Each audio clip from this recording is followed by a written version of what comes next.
The Rose Bowl is no longer the granddaddy of them all.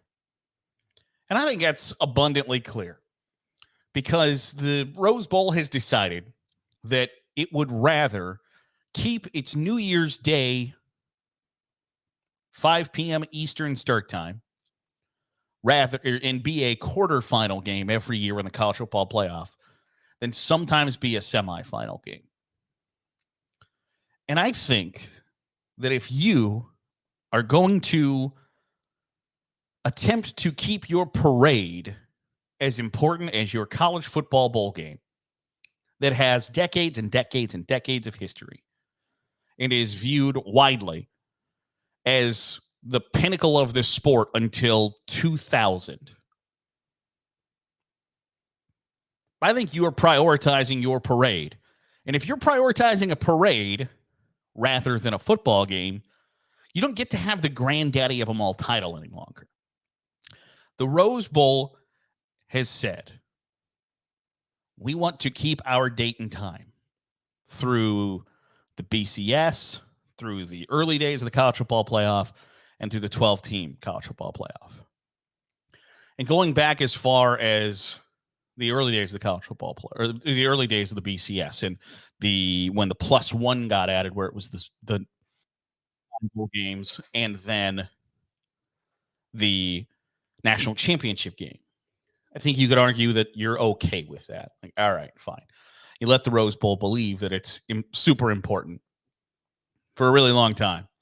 And now it believes that it's so important it can call the shots. And when the college football playoff, the college football world says, like, hey, we're not willing to do that anymore. We're not willing to meander our schedule around you any longer. So you can either get on board or you can get left behind.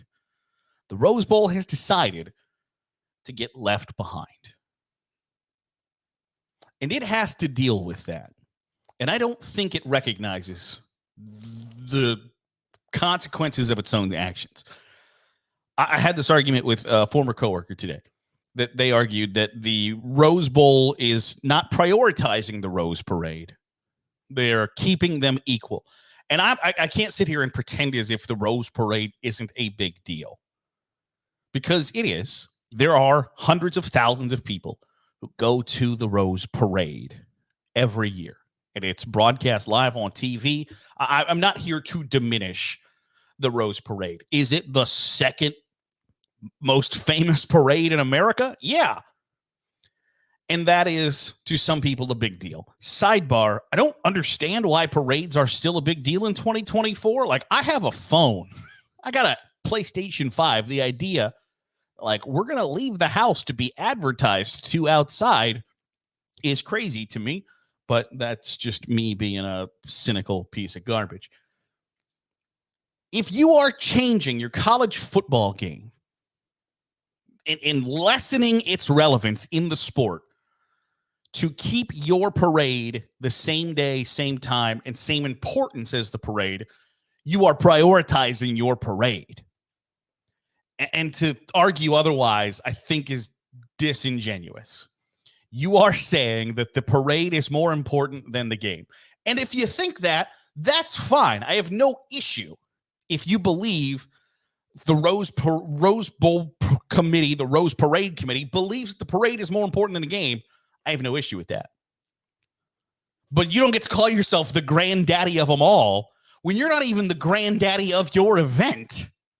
You don't get that moniker any longer. I don't understand how the Rose Bowl game can continue to view itself as the pinnacle of the sport, as this is as big as college football gets, when it's not even going to be a semifinal game anymore. And it had that opportunity to stay in the rotation and once every 3 years be one of the biggest games in the sport. And now it's purposely relegating itself to have lesser importance. How are fans supposed to give it the reverence that the Rose Bowl believes it should have? How is the Rose Bowl itself supposed to give itself the reverence that it has when it's purposely giving itself lesser status?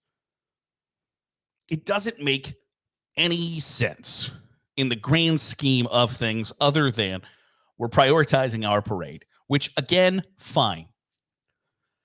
But don't tell me about how you're the greatest experience in college football. Don't tell me how beautiful the sun setting is over the San Gabriel Mountains, and it's the most picturesque setting in college football, when you can't even be bothered to care enough about your event to ensure that it remains at the top of the college football world.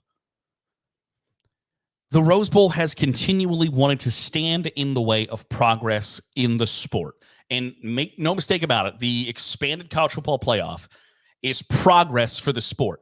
For 125 years, it had the dumbest possible way to choose who the champion was. The most important thing at the end of the season in every sport, every competition, is to find out who the best is. And for 125 years, college football did that a really bad way. And now it is finally pulling its proverbial head out of its proverbial ass to get it right. And the Rose Bowl wants to play the self-importance card of like, well, wait a second. What about the old Rose Bowl? Don't forget your old pal Rose Bowl here. It's ridiculous. The college football playoff gave the Rose Bowl the opportunity to continue its importance, just like it did with the Peach Bowl, the Sugar Bowl, the Fiesta Bowl, the Cotton Bowl.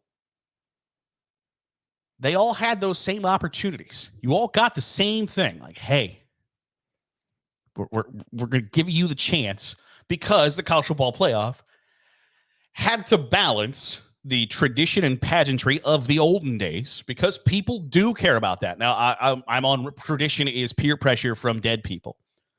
I don't necessarily, and people who I'm not going to ever sit here and argue like the tradition and pageantry of college football is going away and it sucks. I think that's a dumb thing to think. I think the idea that because like the Big Eight and the Southwest Conference aren't a thing anymore and that's a travesty is ridiculous. Things change, things evolve, things adapt. And things that adapt don't die. And so if the options are a less relevant college football or an insanely relevant college football, that's an easy choice for me.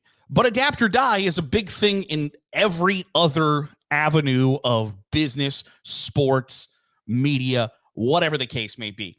And the Rose Bowl is purposely choosing to not adapt and expecting that because we've been important for 100 years, we're going to stay important. Meanwhile, you're not even making yourself important to yourself. And so I don't get it. Self-importance gets you really nowhere now. And the Rose Bowl is indignantly self-important. So if it wants to let itself be relegated to a lesser status, go for it, have at it.